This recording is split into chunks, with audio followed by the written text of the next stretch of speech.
en esta preciosa porción de la Escritura, de este maravilloso libro de Job, capítulo 21. Vamos a meditar. Estoy tomando de ciertos capítulos para avanzar, las partes que creo en Dios que nos sirven para nuestra edificación. Vayamos a Job, capítulo número 21.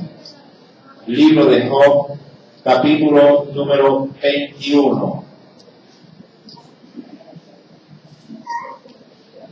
Y la semana pasada nos concentrábamos en el capítulo 19. Job, capítulo número 21. ¿Se viene? Job, dando contestación a la réplica que Sofar hace, dice: entonces respondió Job y dijo: oíd atentamente mi palabra, y sea esto el consuelo que me deis. Toleradme y yo hablaré, y después que haya hablado, escarnecer. ¿Acaso me quejo yo de algún hombre? ¿Y por qué no se ha de angustiar mi espíritu? Verso número 5, léalo por favor.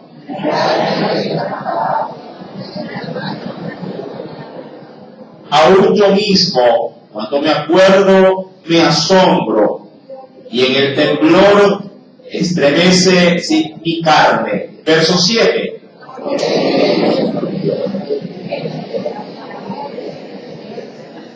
Su descendencia se robustece a su vista, y sus renuevos están delante de sus ojos. Sus casas están a salvo de temor, ni viene azote de Dios sobre ellos. Sus toros engendran y no fallan, paren sus vacas y no malogran su cría. Salen sus pequeñuelos como manada, y sus hijos andan saltando. Al son del tamboril y de cítara saltan, y se regocijan al son de la flauta. Pasan sus días en prosperidad, y en paz descienden al Seol. Todos el verso número 14. Dicen pues a Dios: apártate de nosotros, porque no queremos el conocimiento de tus caminos. Amén. Hasta ahí la lectura. Inclinemos por favor nuestro rostro y hagamos una breve oración. Amantísimo Padre Celestial, Señor amado, agradecido estamos en esta noche por esas misericordias que usted nos concede día a día. Gracias porque una fue la bendición de la mañana y obviamente otra será la bendición de la noche. Así como la lluvia temprana y tardía, así también lo es tu palabra, siempre a tiempo para refrescar los campos, nuestras vidas, Señor. En esta noche tu Santísimo Espíritu puede hablar a nuestras necesidades, ya que tú las conoces perfectamente. Señor mi Dios, en esta noche tus hijos no solamente puedan disponer sus vidas para poner atención a tu palabra, sino que pongan su voluntad para poner también en práctica este conocimiento. Señor mi Dios, te lo agradezco en el nombre de Cristo Jesús. Amén y amén. Job, en este capítulo número 21, hace alusión a lo que de pronto en algún momento también usted, me imagino, ha podido llegar a pensar. ¿Por qué los impíos prosperan? ¿Por qué los malos? No hablo de la generalidad, pero sí de aquellos que de pronto por su estilo de vida no reflejan temor de Dios, pero sí les va bien dentro de ese ámbito en el que ellos de pronto se desenvuelven en sus negocios. Podríamos decir que tienen buenos carros, tienen buenas casas, son económicamente estables, visten de marca, y diría cualquier hermano, ellos no hacen lo que yo hago, buscar de Dios, porque ellos sí tienen y porque yo no tengo, porque ellos sí tienen el último modelo de celular y yo todavía tengo el celular analógico, dicen otros el raspahielo. Y estas preguntas muchas veces pueden llegar a malograr nuestra fe, o pueden llegar, mi amado hermano, a entorpecer la visión o diríamos el enfoque que yo deba tener de Dios. Mi querido hermano, Job dice en el capítulo 21, si usted nuevamente me acompaña en la lectura, cuando él reclama obviamente a sus amigos que en el verso número 3 que lo toleren y que obviamente en función de lo que habría de hablar entiendan que su mal, su calamidad no se debía a consecuencia de algún pecado, al contrario, si como a Job le decían, si o sus amigos siempre le recriminaban, es que los impíos nunca tendrán la bendición de Dios, nunca van a prosperar, siempre estarán en calamidad, y Job les hace ver y les dice, no, ustedes como que no han visto bien el panorama. Fíjense bien y se darán cuenta que los malos prosperan, los malos que si no consideran a Dios igual si son enriquecidos. Dice, y venga conmigo por favor al versículo 7, porque ahí comenzará un sinnúmero de ingredientes que respaldarán lo dicho. Dice, ¿por qué viven los impíos? Es lo primero que Job logra enfocar. Si es impío, ¿no acaso, si lo quiere ver de otra manera, acaso no debería de estar qué cosa?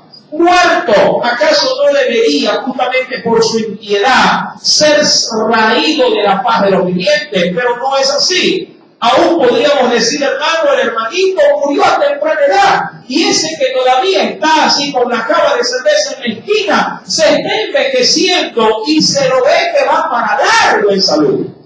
Unos a veces, yo le soy bien sincero, a veces uno si entiende los caminos del Señor, uno puede llegar a veces a pensar y decir, Señor, te sirvo y me duele por todos lados. Y el de acá vive desaforadamente y se lo ve lleno de vida. Mi querido hermano, este tipo de pensamientos pueden llegar, si no son manejados bajo el orden de Dios, pueden llegar a turbar nuestro espíritu. Y es ahí donde yo quisiera en esta noche, por medio de la palabra, centrar cualquier pensamiento errado de Dios para poder estimar realmente por qué Dios permite cosas que para nuestro entender no tienen sentido. Cuando uno va a la Escritura, recuerde lo que dice en el versículo 7 del capítulo 21, ¿por qué viven los impíos? Y aún pueden llegar a qué cosa, dice la Escritura. Y se envejecen y aún pueden llegar a qué también. Pueden llegar a crecer en riquezas. Y usted creo que, por lo menos, viendo noticias, se dará cuenta que mucha gente, sobre todo en la esfera política, ha podido prosperar, pero a consecuencia de qué? A consecuencia de corrupción, a consecuencia de actos ilícitos, y usted podría decir, y la ley ni siquiera los puede tocar. Mi querido hermano, estos sucesos que son frecuentes y son de hecho un marco referencial a nivel no solo de aquí, de esta ciudad, de este país, sino a nivel del mundo entero, se dan día tras día, vez tras vez. Y es ahí donde mucha gente que de pronto ni siquiera es creyente, pensando o razonando, dice, y Dios está de brazos cruzados, y Dios no hace nada, y Dios no castiga con severidad esa corrupción o esa maldad de la gente. Amados hermanos, debemos de estimar que Dios, si bien es cierto, no ha obrado al momento en un juicio, es porque tiene determinado un tiempo para ello. Yo sé que humanamente uno quisiera que el castigo cayese de manera inmediata sobre cualquiera que desobedeciere la palabra de Dios, pero también quisiera considerar en esta noche cuántas veces usted también le ha fallado al Señor siendo cristiano. ¿Podría usted considerar aquello? Y pregunto, si usted reconoce eso, ¿no quisiera tener un poco más de tiempo o otra oportunidad para volver a hacer las cosas bien? Y querido hermano, vayamos por favor, porque quisiera ver en algún momento, lo que Dios también tiene que decir como referencia, que decirnos de manera adicional. Cuando uno va, por ejemplo, a Malaquías, el último libro del Antiguo Testamento, en Malaquías, capítulo número 3. Venga conmigo, por favor, al verso 13 y 15. Malaquías, capítulo número 3 verso número 13 al 15. ¿Lo tiene? Libro del profeta Malaquías, capítulo número 3.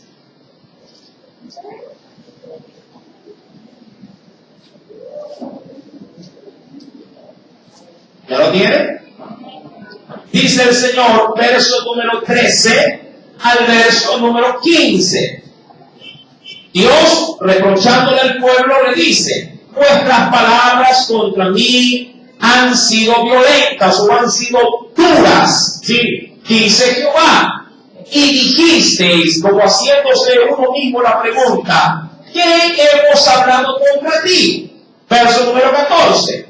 Habéis dicho: por demás o de balde es servir a Dios. ¿Qué aprovecha que guardemos su ley y que andemos afligidos en presencia de Jehová de los ejércitos? Yo le pregunto, ¿usted alguna vez ha hecho este comentario? De pronto no con sus labios. Si lo hizo con sus labios, bueno, no digo que está bien, pero obviamente para poderlo decir, alguien debe de estar ya como que saturado de su corazón, de ver cómo Dios, sí, de pronto, o asimilándolo de esa manera, no ha hecho nada por uno. Y querido hermano, pero a veces en el pensamiento sí nos va, vagamente o fugazmente, sí, pensamientos de esta naturaleza. Señor, ¿y por qué no me ayudas? Señor, ¿y por qué de allá sí tienes? Señor, ¿y por qué no me has dado a mí la cobertura que ando buscando? Y el de allá que no sabe de ti, o que por lo menos si lo sabe no te obedece, es rebelde. Él sí puede, sí, seguir, digamos, él sí prosperando, puede seguir escalando, si acaso me refiero al ámbito profesional, en un trabajo. Dice la Escritura en el verso 14 que hay muchos que pueden llegar a decir: ¿de qué aprovecha que guardemos los mandamientos del Señor? Mi amado, esto muchas veces se puede replicar dentro de las cuatro paredes de una casa.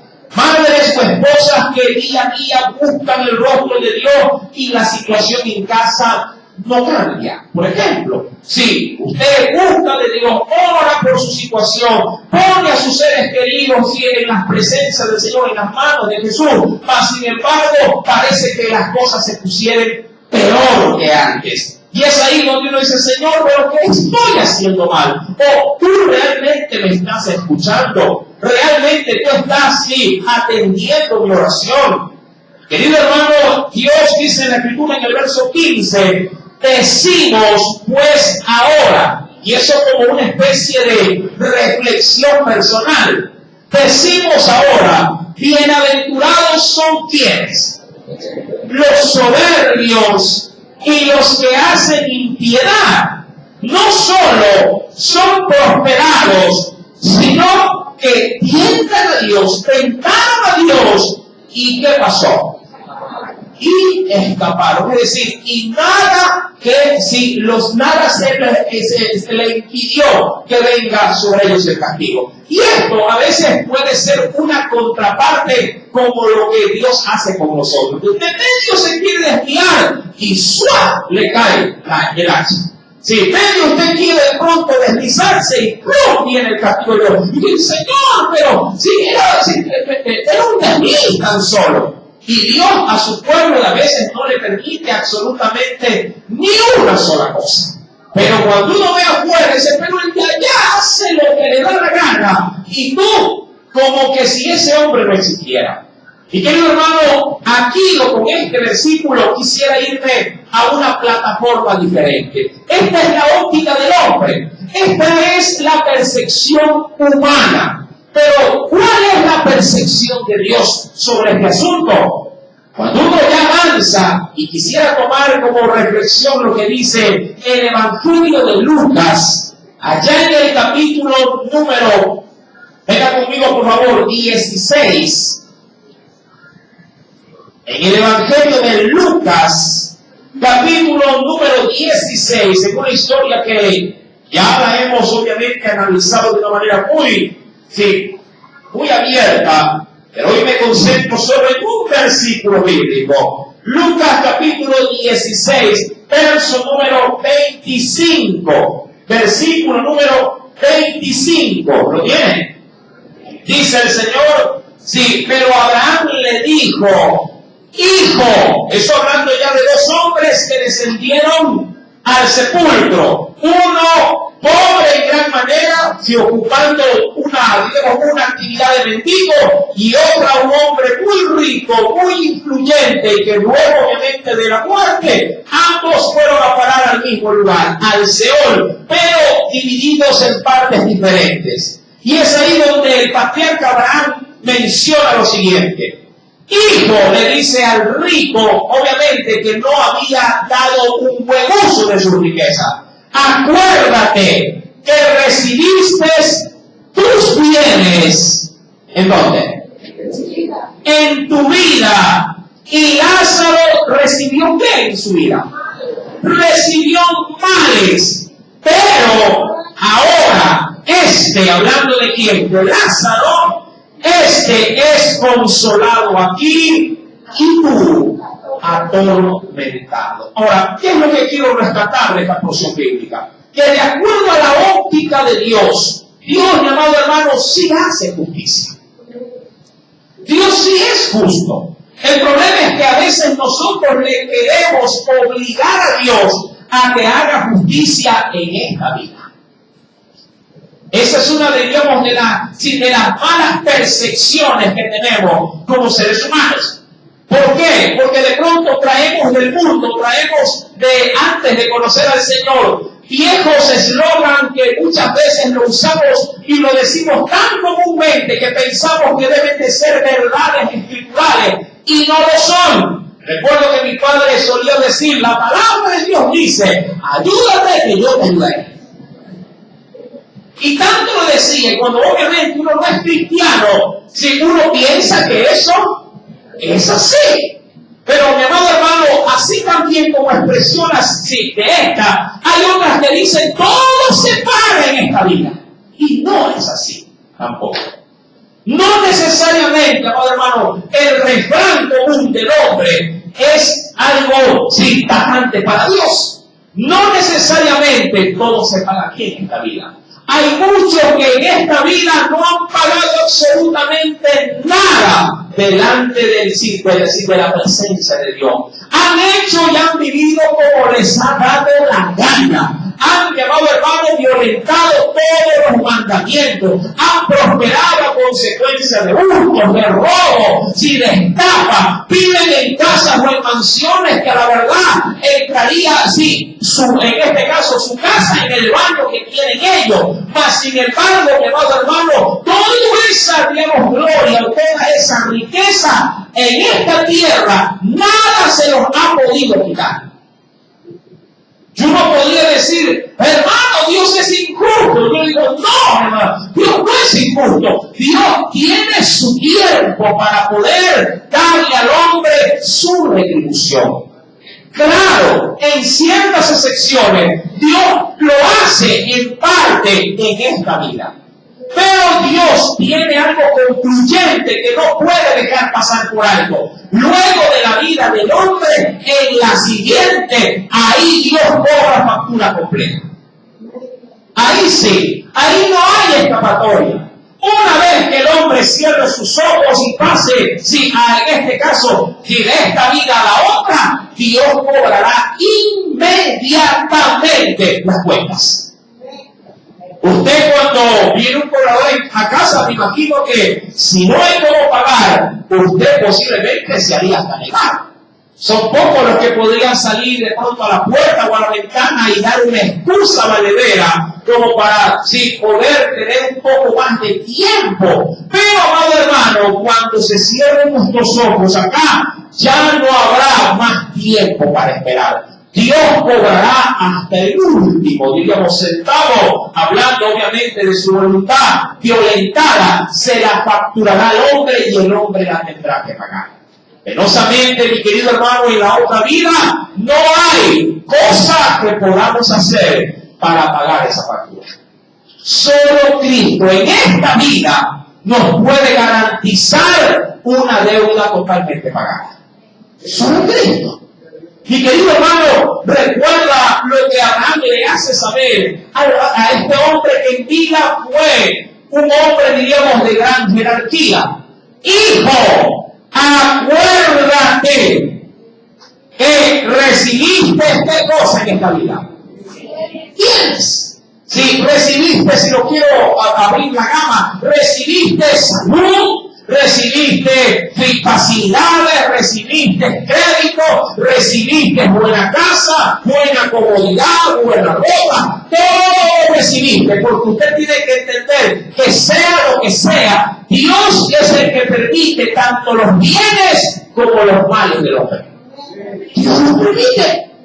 Y en ese sentido el hombre no le puede decir o reclamar a su hacedor, ¿por qué lo haces así? Usted recordará la parábola de aquel hombre que salió a una plaza a contratar jornaleros, ¿verdad? Estableciendo un precio con ellos, los envió a trabajar a la viña. Pero luego dice la Escritura que el horario avanzó y casi que al final del día salió a buscar nuevamente gente para trabajar. ¿Sí? Y a ellos les dio el dueño de la obra la misma cantidad de salario como la que se le pactó al que fue a trabajar en la mañana. Claro, los trabajadores al final, ya cobrando, le protestaron al dueño, diciéndole, ¿por qué me pagas lo mismo que al que contrataste al final del día? Diría cualquiera, mejor me hubieras presentado al final del día y me hubiera ahorrado todo el trabajo y todo el sol y la fatiga de esa jornada diaria. Llamado, y es ahí donde el Señor reclama y le dice, bueno, yo pacté esto con ustedes. Y ustedes lo aceptaron, y si lo aceptaron, cójanlo y cállense prácticamente. No digan nada, no lo reclamen, no los estoy perjudicando. Y si yo quiero darle al último la misma recompensa que a ustedes ¿qué les importa? Es mi dinero, y es mi obra. Amado hermano, no se ponga en el papel de reclamar o de ser juez delante de los hombres. Esa labor no nos compete a nosotros. Usted, claro, se puede remorder en su interior diciendo, pero qué injusticia. Y yo le digo algo, Dios puede también pensar igual que usted. Qué injusto que ha sido este hombre. Qué injusto que ha sido ese hijo que ha traicionado la confianza de su padre. Qué injusto que ha sido ese hombre que ha estafado de pronto a esa pobre anciana. Qué injusticia la que se hace en un tribunal cuando se condena al inocente. Y es verdad, todas estas cosas nos descomponen a nosotros, pero también nos descomponen a Dios. Pero Dios, mi amado hermano, en su paciencia, reserva el tiempo para que el hombre pueda tener, justamente una oportunidad para arrepentirse. Si el hombre no cambia de actitud, mi amado hermano, téngalo por seguro que en esta y de seguro en la futura vida va a tener que pagar hasta el último centavo. Cuando uno va a la Escritura, mi querido hermano, bajo la percepción, vuelvo y repito, de Dios, no la del hombre, el hombre sí es juzgado, el hombre sí recibe su retribución. Si bien es cierto, a veces no aquí, sí en la futura vida. Pero, ¿cómo quedan aquellos que se han sentido, afectados por esta, de pronto, soberanía de Dios? Cuando vamos, mi amado hermano, y acompáñeme al Evangelio de Mateo, quisiera arrancar con una bienaventuranza. En el capítulo número 5, el Evangelio según San Mateo. Evangelio de Mateo, capítulo número 5. ¿Lo tiene? Dice en el verso número 4, bienaventurados los que lloran, y eso hablando obviamente de una congoja, del alma, del corazón, y claro está, por aquellas injusticias que a veces a uno le toca experimentar. Bienaventurados los que lloran, porque ellos ¿qué recibirán? Ahora, usted recordará las palabras que decía Abraham, hablándole a este hombre rico allá en Lucas 16:25. Este hombre recibió en vida, ¿qué cosa? Males. Y aquí, que si diríamos qué función era la que ahora él percibía, ya no era tristeza, ya no era, sí, en este caso dolor. Ahora él era allí consolado. Dice Mateo 5, verso número 4, bienaventurados, sí, los que lloran, porque ellos recibirán también, ¿qué cosa? Consolación. Ahora, la misma situación para el pecador que no se arrepiente, en la cual ya hemos visto que Dios igual facturará su castigo, sea en esta y de seguro en la próxima vida, de igual manera pasan con los que buscan de Dios. Todo hombre que busca de Dios, mi amado hermano, también se granjea de parte de su Creador ser estimado como digno para recibir no solo consolación, sino galardón eterno. Yo quisiera retornar, por favor, al libro de Malaquías, ese texto que se leía, pero en el verso final, prácticamente. Acompáñame nuevamente a Malaquías, en el capítulo número 3. Libro de Malaquías, capítulo número 3.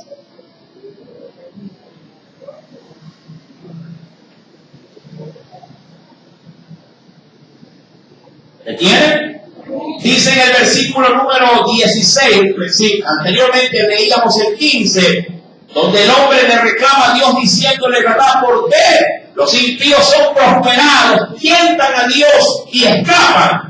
Dice en el verso 16, entonces los que temían a Jehová hablaron cada uno a su compañero y Jehová escuchó y oyó, es decir, y prestó atención a sus palabras. Y fue escrito el libro de memoria delante de él para los que temen a Jehová y para los que piensan en su nombre. Y solo para ellos, para los que realmente estiman, sí, el caminar de Dios más allá de lo que se pueda experimentar en vida, sea dolor, angustia o de pronto bendición. Dice la Biblia, y para mí, y serán para mí, verso 17, mi especial tesoro, ha dicho Jehová de los ejércitos. Y mire, presta atención a esta expresión, en el día, porque habrá un día, en el día en que yo actúe, cómo Dios reaccionará con los justos y los perdonaré como el hombre que perdona a su hijo que le sirve. Y mira, podría leer el verso 18.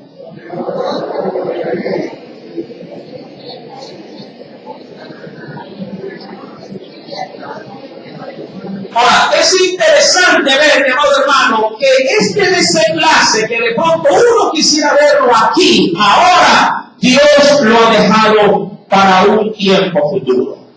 Entonces os volveréis y discerniréis, es decir, que ahí vas a entender la diferencia entre el justo y dice ahí, y el malo. Ahí dirá, Señor, ahora entiendo por qué aun cuando en vida tenía un palacio y una casa de caña que se me desbarataba, ahora entiendo que es así, que esa experiencia que yo viví y que fue amarga toda mi vida, ahora recibo realmente, sí, el elogio de ti y él el menosprecio.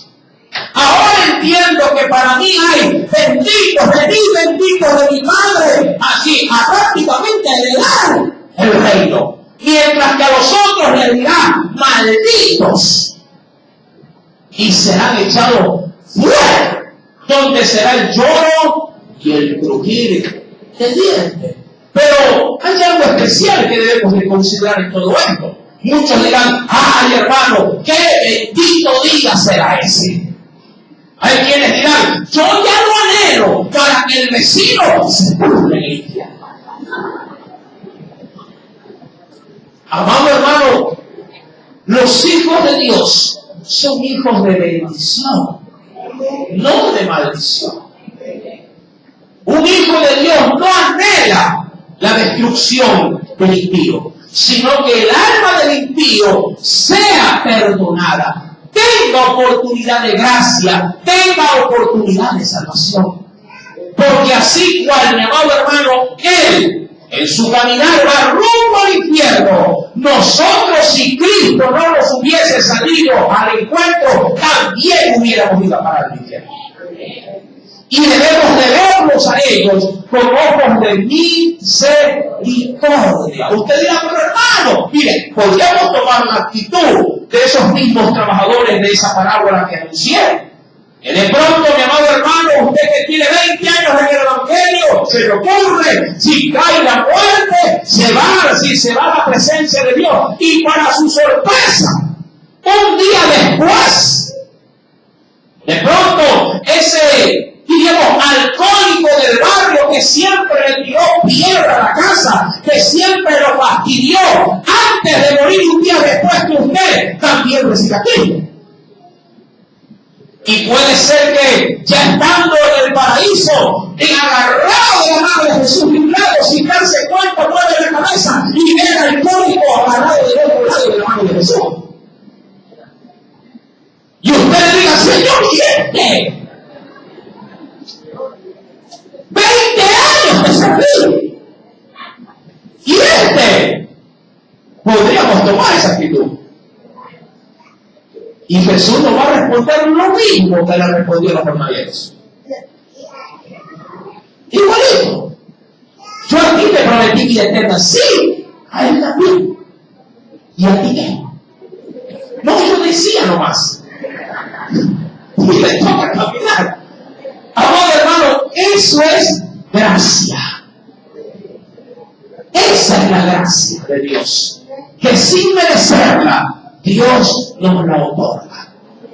Mi amado hermano, esa consolación de la que se habla en Malaquías 3, verso número 18, recuerda, entonces os volveréis, vas a discernir la diferencia entre el justo y el malo, entre el que sirve a Dios y el que no le sirve.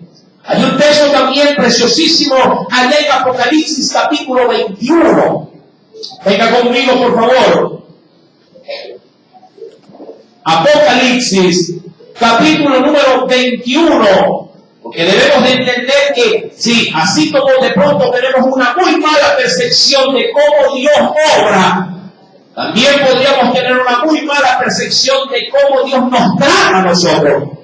Y Dios ha dicho en su palabra lo siguiente, versículo número 4, Apocalipsis capítulo 21, verso número 4, usted es lo que Dios le da o le protege a sus hijos, que hoy por hoy pueden estar sumergidos en amargura, sumergidos en dolor, de pronto hasta teniendo, aun cuando está mal, una envidia por el impío, que prospera y él es engrandecido y usted está en calamidad. ¿Qué dice el Señor en el verso 4? Enjugará Dios toda lágrima de los ojos de ellos, y ahí, llamado hermano, allí que dice la Biblia, ya no habrá muerte, no habrá más llanto, no habrá más clamor, no habrá dolor, porque las primeras cosas ya han pasado.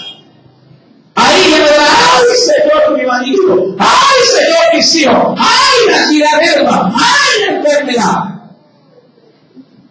Amado hermano, hay promesa para el pueblo de Dios. Hay bendición. Debemos de ser pacientes. Paciente. No esa paciencia que tenemos en la vida del banco. La paciencia es de saber esperar en el tiempo de Dios su respuesta. Y eso no puede durar un día, eso a veces no dura una semana, no dura a veces meses, no dura a veces años, a veces dura toda una vida. Y querido hermano, aprende en Dios a saber esperar en su palabra. Por eso es que es obligatorio para un hijo de Dios mantenerse lo más cercano posible a la Biblia. ¿Por qué, hermano? Porque es la palabra la que renueva, la que va a llenar tu tanque del combustible divino para que tu fe nunca esté mengua. Yo sé que es difícil, hermano, aferrarse a la palabra de Dios cuando hay crisis de por medio. Es duro porque el dolor se interpone, porque la prueba se interpone entre tu Dios y tu vida. Pero mientras más mantengas tu vida en conexión directa con su palabra, si podrás sobrellevar cualquier dolor, cualquier enfermedad, cualquier prueba. Dice la Escritura, mi amado hermano, recuérdalo en el verso número 4. Dios va a enjugar toda lágrima de quienes, de nuestros ojos. Ya no habrá muerte, ya no habrá más llanto. No va a haber si lo que tanto me cuesta hoy por hoy. ¿Qué cosa? Clamar, orar. Pregunto, ¿cuántos no se han desvelado orando por algún ser querido? Orando por sus hijos, orando para que cambie la situación en la familia. No habrá más nada de eso. Ya no habrá dolor, porque el Señor ha prometido que las primeras cosas pasen. Adicionalmente, hay un precioso texto allá en el libro de los Salmos, en el capítulo número 30. Mira lo que nos dice también en este precioso texto nuestro Dios.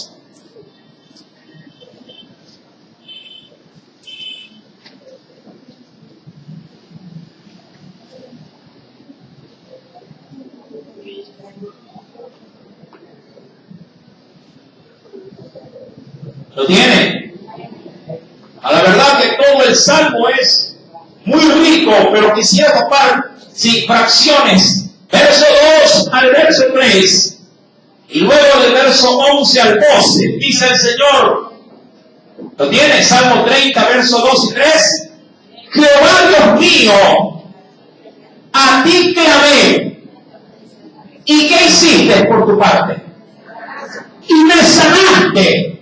Oh Jehová, hiciste subir mi alma del Seol.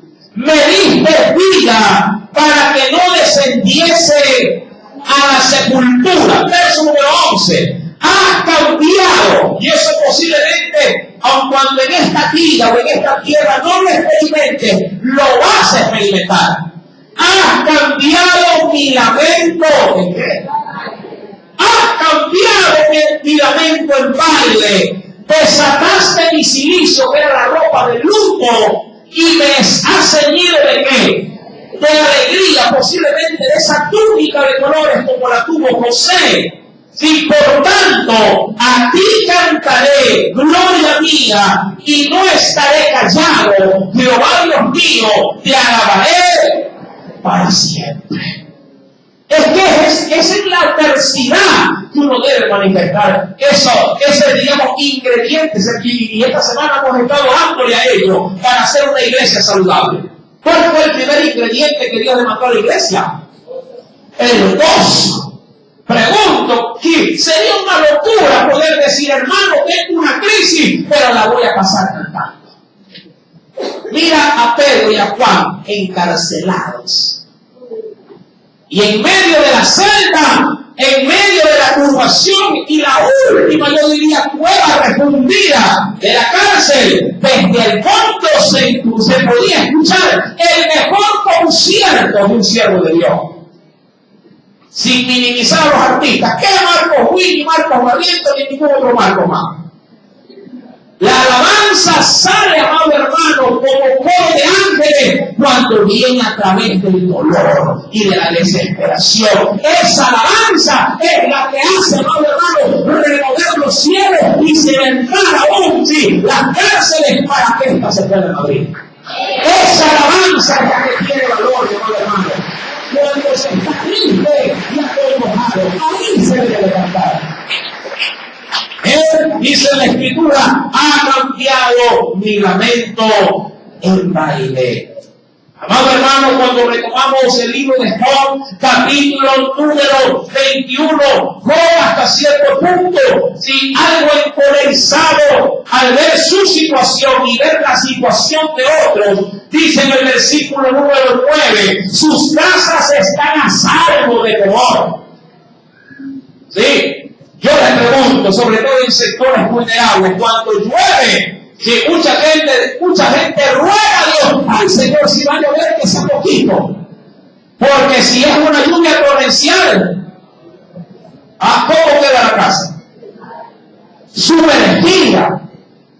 Pero a veces los malos, mi amado hermano, si suelen tener sus casas, si muy por encima de los niveles donde otros pueden estar sumergidos. Dice la Escritura, sus casas están a salvo de temor, ni viene azote de Dios sobre ellos. Sus toros, ¿hablando de qué? Hablando de sus negocios o de sus granjas, sus toros engendran y no fallan. ¿Sabía usted que estos animales, si bien es cierto, son robustos, grandes, muchas veces se malogran las crías? Diría cualquiera, hablando de un creyente, compro mi gallinita, si apenas la compro, viene el gato del frente y se lo come. El impío tiene una chanchera, ni le da de comer, y ¿cómo paren? Diría cualquiera, y el Señor le está fallando. Amado hermano, Dios no falla. Quienes fallamos somos nosotros por no tener fe en ese Dios, esperanza en ese Dios, amado hermano. Hay que tener en Dios confianza.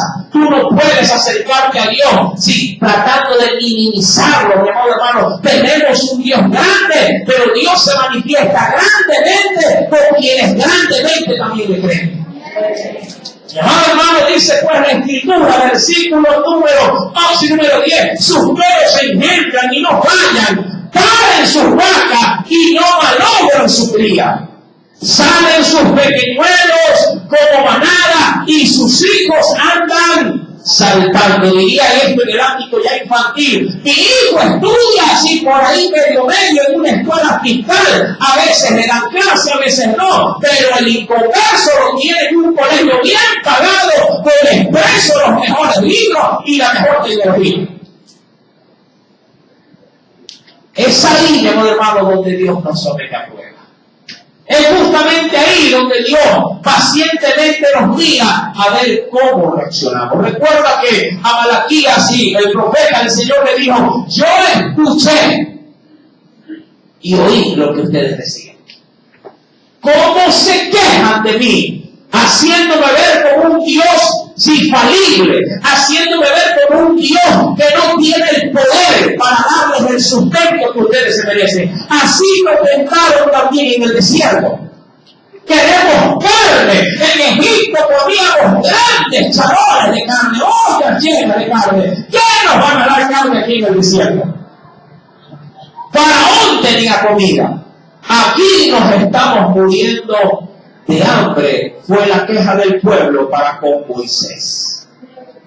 Moisés obviamente diríamos contristado en su interior, va a Dios, porque no había otra fuente y para poder solucionar la queja del pueblo. Va a Dios y dice, Señor, el pueblo quiere carne, ha dicho que tiene fastidio de ese arroz con huevo frito que todos los días come. De esa comida, de esa agüita con rosquita, ya no quieren.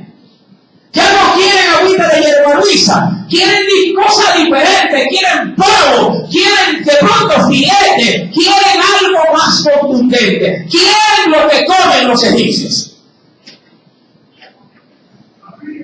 Y Dios les dijo, dile al pueblo que mañana habrá carne. Sí, y 7 días recogerán para todos. Y ahí Moisés dudó. Señor, ¿vas a dar carne? Recuerdo que estamos en el desierto. Amado hermano, y Dios hizo, dice la Biblia, venir un viento recio desde el oriente y trajo junto a ese viento codornices que inundaron todo el desierto. La Biblia dice que al que menos cogió 7 montones. Y claro, una vez amontonada la carne, comieron, dice la Escritura, que hasta por las narices se les salía. Y en medio de la tragantadera, Dios mandó mortandad. por haber tentado a Dios. Amado, no tientes a Dios quejándote de si Él puede o no puede darte algo mejor que los incrédulos. Mantente ahora con lo justo y lo necesario. El cuerpo es mejor que cualquier vestido, hermano, y la provisión que Dios te da es más rico que cualquier manjar afuera. Aquí puede ser que haya rosquita, pero allá arriba, ahora está el banquete de las puertas de poder. La Escritura nos dice en el versículo número 12 que allá afuera, al son del tamboril y de la cítara saltan, se regocijan al son de la flauta, pasan sus días en prosperidad y pareciera ser que en paz descienden ¿a dónde? Al Seol. Dirá cualquier hermano, hay que hacer colecta para enterrar a la hermanita. Pero, ¿verdad? Hay quienes aún hacen templos para meter su ataúd. Dicen pues a Dios, verso 14, apártate de nosotros, porque no queremos el conocimiento de tus caminos. Verso 15. ¿Quién es el Todopoderoso para que le sirvamos? ¿Y de qué nos aprovechará que oremos a Él? ¿Cuántas veces han caído en esto el pueblo de Dios? Aún el mismo pueblo. Hermano, la solución suya es seguir buscando y ellos mismos se responden. Yo ya oré y nada pasa. Yo ya he orado, ya me cansé. Ya no creo que Dios me esté escuchando, por lo menos a mí no. Mi amado hermano, no miente a Dios. La Biblia dice que cuando entramos en nuestro lugar secreto de oración, Dios mismo nos atiende. Y tu Padre que está en los secretos te recompensará en público. Esto no es una fórmula mágica, esto es el obedecer a la palabra. He aquí, dice el verso 16, que su bien no está en mano de ellos. El consejo de los impíos, ¿qué decía Job? Lejos esté de mí. Oh, cuántas veces la lámpara de los impíos es apagada y viene, porque posiblemente por el momento no, pero viene sobre ellos su quebranto y Dios en su ira les reparte dolor.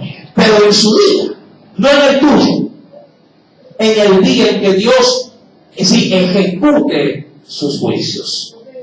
Queriendo concluir, mi amado hermano, esta porción tan preciosa y maravillosa que Dios ha usado para enriquecernos, nos dice, venga conmigo al mismo capítulo 21 más adelante, en el verso número 30 nos dice que el malo, si a manera de pregunta, el verso 29, perdón, no sabéis, dice, no habéis preguntado a los que pasan por los caminos y no habéis conocido su respuesta, que el malo es preservado en el día de la destrucción, guardado será en el día de la ira. ¿Quién le denunciará en su cara su camino? Y de lo que él hizo, ¿quién le dará el pago? Porque llevado será a los sepulcros y sobre su túmulo estarán velando. Los temores del valle le serán dulces, tras de él será llevado todo hombre, y antes de él han ido innumerables. ¿Cómo pues, hablando Job, me consoláis en vano, viniendo a parar vuestras respuestas en qué? En falacia, que no es otra cosa más que la mezcla de la verdad con la mentira? Esta interpelación de Job frente a su padre provocará una reacción. Pero esa reacción que está en el capítulo 22 será analizada el próximo día domingo. Pero hay algo que debemos de rescatar, mi amado hermano, en esta noche. Dios no es injusto para olvidar las obras de sus siervos. Dios es paciente para con nosotros, no queriendo que ninguno perezca, sino que todos procedamos al arrepentimiento. Y en esa palabra están incluidos sus hijos y los que no lo son también. Porque Dios no ha venido para que las almas se pierdan, sino para que sean salvas. Y esto por medio de Cristo Jesús. Amén. Que el Señor añada mucha bendición al mensaje de esta noche en su vida. Oremos a nuestro Dios. Padre Celestial, te agradezco infinitamente porque una vez más